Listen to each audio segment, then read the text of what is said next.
The first thing you hear is laughter, sharp, careless, and a little too loud for a packed red-eye flight.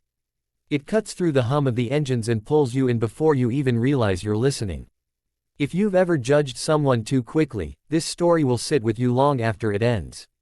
And before we take off, do me one favor: if this story moves you even a little, tap like, subscribe, and stay with us until the very last line, because the ending brings everything back to this exact moment. Ethan Carter boarded the plane with a small backpack slung over one shoulder and a sleeping 5-year-old pressed gently against his chest. Lily's head rested under his chin, her fingers curled into the fabric of his hoodie like it was the safest place on earth. He moved carefully, apologizing softly as he squeezed past knees and carry-ons, the kind of man who tried not to take up too much space in a world that already felt crowded. His clothes were clean but worn, the hoodie faded at the elbows, his sneakers scuffed in a way that told a story of long days and longer nights. He was a single dad, and tonight, he was just trying to get home. A few rows back, Veronica Hale watched him with thinly disguised irritation. She was the CEO of a fast-growing tech company, someone who measured people in outcomes and efficiency. First class had been full, and she'd been forced into business class, which already put her in a mood. Seeing Ethan struggle down the aisle with a child only sharpened her annoyance.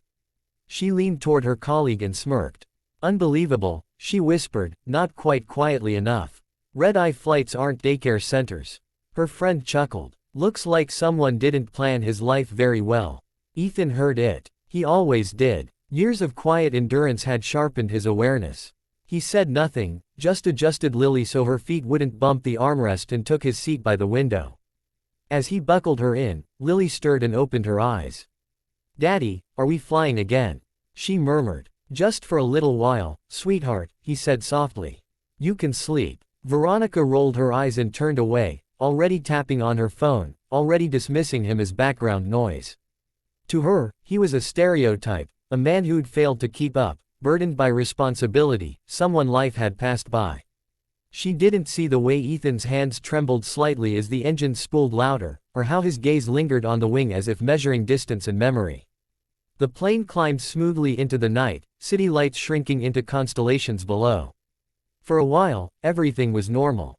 Drinks were served, lights dimmed, Lily slept. Ethan stared out the window, lost in thought. Veronica closed a deal over email, her confidence growing with every ping of success. Then the turbulence started. At first it was light, just a shiver through the cabin. Seatbelt signs chimed on. The captain's calm voice reassured everyone that it was nothing unusual. But the shiver became a shake, and the shake became a jolt that sent a ripple of gasps through the passengers. Overhead bins rattled. A baby cried somewhere up front. Lily stirred again, clutching Ethan's sleeve. "It's okay," he whispered, though his eyes were now fixed on the wing again, sharper, more focused. The turbulence intensified suddenly, violently, the kind that makes your stomach drop and your heart race. The plane dipped, corrected, then dipped again. Drinks spilled. A flight attendant stumbled and grabbed a seatback. Panic crept into the cabin like smoke, subtle at first, then choking. Veronica's phone slipped from her hand. For the first time that night, her confidence cracked. She gripped the armrest, her breath shallow. "What is happening?" she muttered. A loud bang echoed through the aircraft, followed by an unnatural vibration. The engine's hum changed pitch, and even those who knew nothing about planes felt it. Something was wrong. The captain's voice returned, still controlled but tighter now. He explained there was a technical issue and that they were assessing the situation. Assessing. The word landed heavily. Lily began to cry, fear piercing her sleep. Ethan pulled her close, his jaw set. His mind was no longer in the cabin. It was elsewhere, years back, miles above the ground, in a cockpit filled with alarms and discipline and trust. He remembered the first time he'd heard an engine fail at altitude, the way training snapped into place like muscle memory. He remembered the calm that had surprised even him. Another jolt threw the plane sideways. Screams broke out. Oxygen masks dropped from the ceiling like a sudden snowfall. The cabin lights flickered. Then came the announcement that froze Veronica Hale's blood. "Ladies and gentlemen," the captain said, and this time the strain was unmistakable, "we are dealing with a serious situation.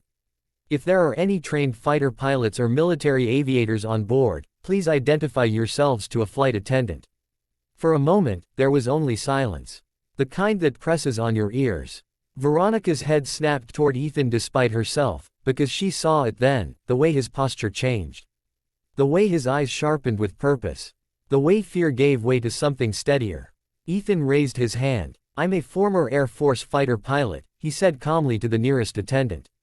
15 years. I can help. The attendant stared at him, stunned, then nodded and rushed forward. Whispers erupted around them. Veronica felt heat rush to her face as realization crashed down on her. The man she'd mocked, the single dad she'd dismissed, was suddenly something else entirely. As Ethan stood, securing Lily in her seat and pressing a kiss to her forehead, Veronica caught his eye. There was no anger in it.